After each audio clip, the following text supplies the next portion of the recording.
Après avoir fait les critiques des films Sonic, et alors que je suis en train tout doucement de commencer les préparations de nouvelles critiques du genre Spider-Man ou encore la série Arcane, nous allons aujourd'hui parler d'un petit film que vous connaissez probablement. Si je vous montre ceci, vous avez très bien pu le reconnaître, vous avez vu. Oui, je ne parle pas français, je parle une langue chelou. Mais bref, vous avez pu remarquer qu'il s'agit bien évidemment de Doc et Marty. Nous allons aujourd'hui parler de Retour vers le futur, premier du nom. On parlera des suites demain et après-demain. On verra pour le reste des vidéos. Sachez d'ailleurs que demain, les vidéos vont sortir très tard parce que je suis occupé toute la journée jusqu'à 18 h. Alors peut-être que je réussirai à faire la critique de Retour vers le futur au soir et que du coup ça pourra sortir un peu plus tôt dans la journée. Mais les deux autres vidéos de la journée sortiront probablement vers 20 à 22 h. Mais du coup voilà, ce petit film bien évidemment qui est je pense un des films qui a le plus marqué des années 80. Un film donc où on suit Marty et son vieux pote Doc, ça c'est pas Doc, ça c'est sa copine Jennifer, et son vieux pote Doc donc qui voyage à travers le futur grâce à une machine, à savoir bien évidemment la DeLorean. Tout le monde connaît l'anecdote, comme quoi de base ça devait être un frigo, mais que Zemeckis, donc le réalisateur du film, a décidé qu'au final c'était peut-être pas une bonne idée, sinon les gamins allaient se foutre dans des frigos pour essayer de voyager dans le temps. Mais bref, voilà, un film où donc on suit Marty McFly, qui donc découvre que la nouvelle invention de son ami Doc est une machine qui permet de voyager dans le temps et qui est attachée sur une DeLorean, hein, une voiture très stylée, bien évidemment, tout le monde adore cette DeLorean, et il devra accidentellement, on va dire, repartir dans le passé en 1950, histoire notamment, enfin pas histoire notamment, mais il devra donc repartir en 1950, et pour essayer de retourner chez lui, il va devoir non seulement demander de l'aide de la part de son ancien ami Doc, enfin de son ami Doc, mais dans le passé, et également faire en sorte que ses parents se rencontrent absolument, sinon il ne sera jamais, tout simplement, il ne sera jamais, il ne sera jamais, voilà, il n'y a pas à rajouter, il n'existera jamais si vous préférez. C'est un film qui a marqué les années 80 et qui aujourd'hui encore est considéré comme culte, un film avec des acteurs mais incroyables, bien évidemment. On est passé pas loin d'avoir un film bien moins bon, honnêtement, notamment à cause de Eric Stoltz. Pour ceux qui ne savaient pas, Marty McFly n'était pas de base joué par Michael J. Fox, l'acteur que vous voyez ici. Il était joué par Eric Stoltz, qui était un autre acteur, et qui avait une vision du personnage beaucoup plus sombre, qui ne plaisait pas notamment aux réalisateurs Zemeckis. Et au bout d'un moment, ils ont carrément décidé de le dégager, et ils ont pu engager Michael J. Fox, qui était l'acteur qu'ils voulaient depuis le début dans le rôle, ce qui notamment est la raison pour laquelle le film a dû être un petit peu décalé. Ils ont dû tout tourner en triple vitesse. Marty McFly, qui était en plus occupé sur une série télévisée à l'époque, dormait très peu et devait suivre, devait enchaîner les deux rôles, donc les deux films, on va dire. Donc la série, je pense c'est quoi, c'était Incroyable Famille, et le tournage de Retour vers le futur, donc ça devait être hyper compliqué pour lui.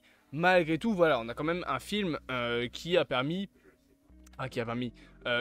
resté culte malgré tout, grâce notamment déjà à ses personnages. Marty McFly, donc interprété par Michael J. Fox, est incroyable. Voilà, il a ce côté jeune, débranché des années 80. Il est touchant aussi avec bien évidemment sa copine Jennifer.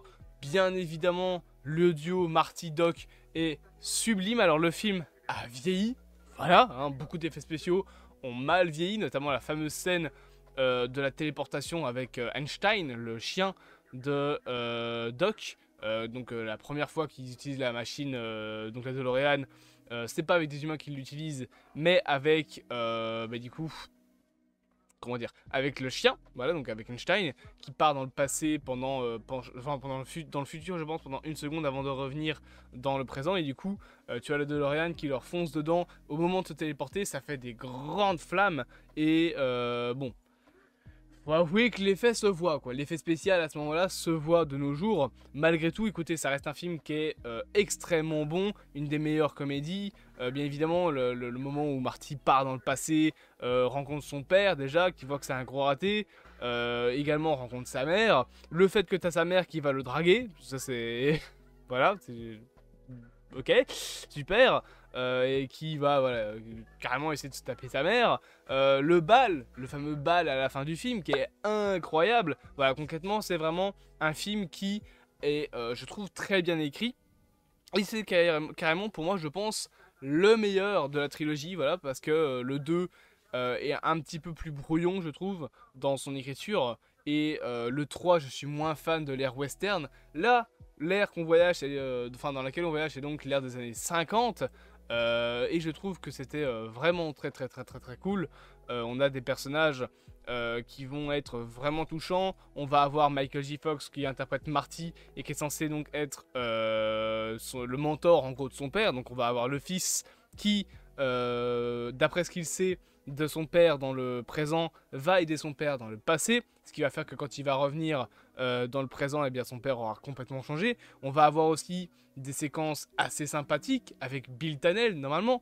Notamment, pardon, donc ce fameux gars qui aime bien dire ouais, t'es une mauviette, avec Marty qui se retourne et qui dit personne ne me traite de mauviette. Voilà, on a vraiment un film basé sur tout ça, sur la famille, sur l'amitié, sur le fait d'évoluer. Et je trouve que il y a un point qui est un, je vais pas dire un défaut, mais qui est un point qui est dans toute la trilogie, c'est que le personnage de Marty évolue pas tant que ça, en fait, dans les films. Je vais donner mon point de vue, mais en gros, quand vous regardez les films, les personnages qui évoluent autour de Marty, c'est plus... Enfin, les personnages qui évoluent dans la franchise, plutôt, c'est plus ceux qui sont autour de Marty.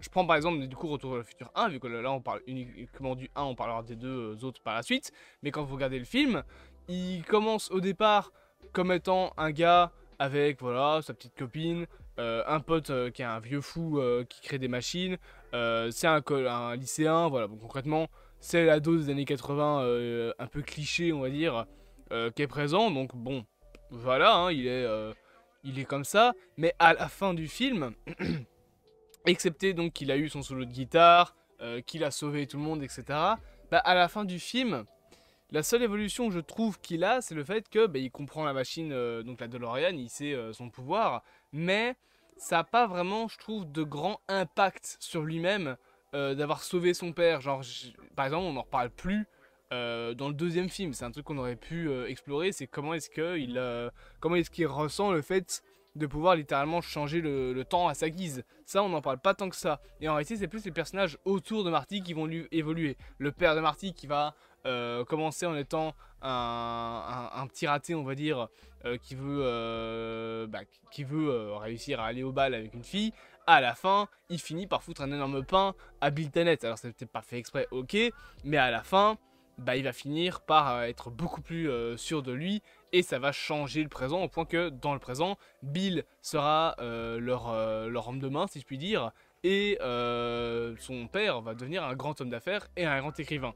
Donc on a vraiment ce changement qui s'opère, mais sur les personnages plus, on va dire, moins importants de l'histoire, sur les personnages à côté, sur les personnages qui ne sont pas Marty, sur ceux qui sont autour de lui. Par exemple, dans Retour vers le futur 3, le personnage qui va beaucoup évoluer, ça va pas être Marty, ça va être Doc. Donc voilà, c'est un petit point que j'aurais aimé, c'est qu'on nous fasse un peu plus comprendre comment Marty le vit. Parce qu'en fait, Marty, je le vois un petit peu comme étant le personnage qui représente le spectateur, tout simplement. Il est ce qu'on voit, il vit ce qu'on voit. On vit ses aventures comme on les vivrait nous.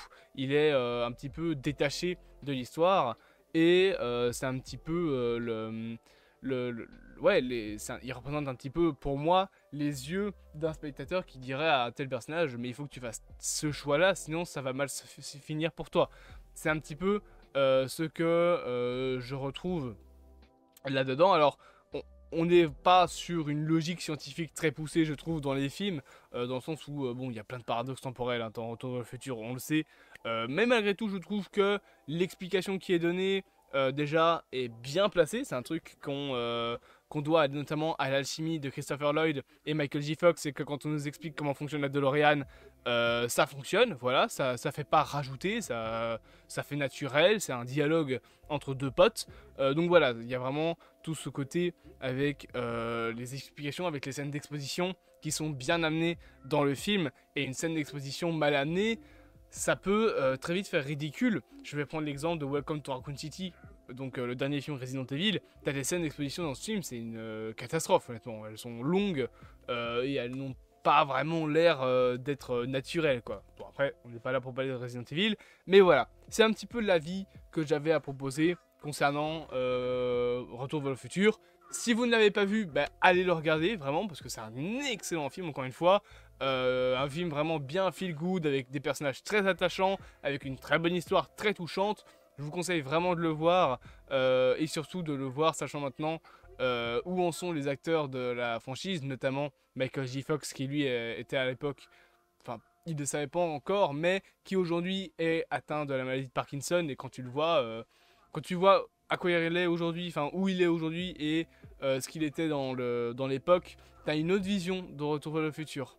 Voilà, une vision un peu nostalgique de cette époque où il n'avait pas tant de mal que ça.